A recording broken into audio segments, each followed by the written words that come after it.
There's a factory in America where they make those Tickle Me Elmo toys. We all know those toys. The toy laughs when you tickle it under its arms.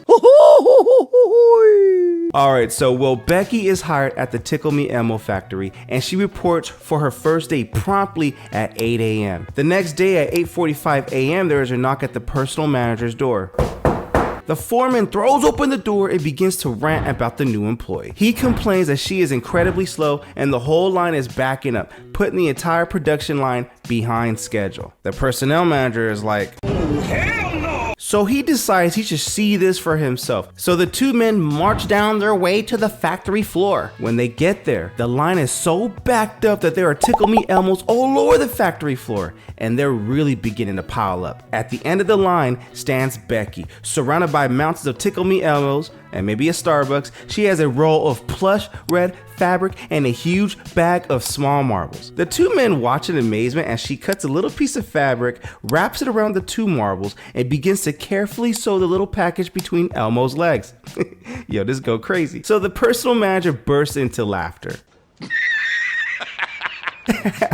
After several minutes of laughing, he pulls himself together and approaches Becky. "I'm sorry," he says to her, barely able to keep a straight face, "but I think you misunderstood the instructions. You definitely misunderstood the assignment I gave you yesterday. I said that your job was to give Elmo 2 test tickles."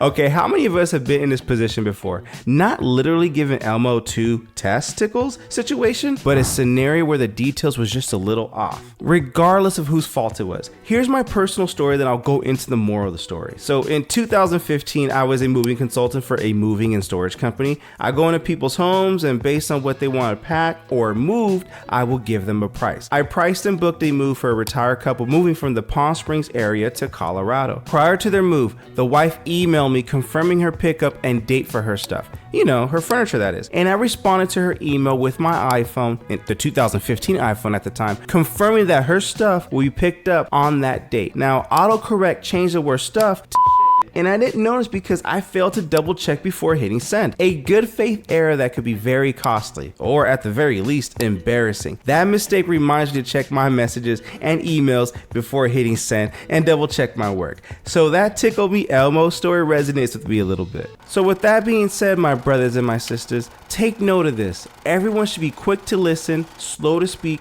and slow to become angry. And very slow to put 2 testicles on Tickle Me Elmo.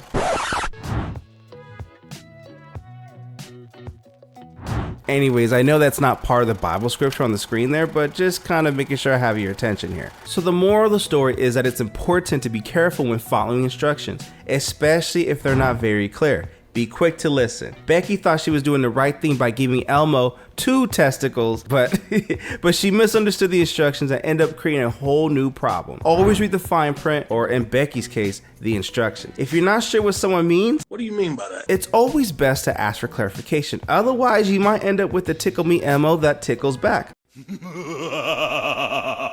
Or mistaking someone's stuff for Now, I hope you got the message behind this video, and if you like the content we're throwing up and you like more stories like this, like and subscribe for more content like this. Thank you for watching.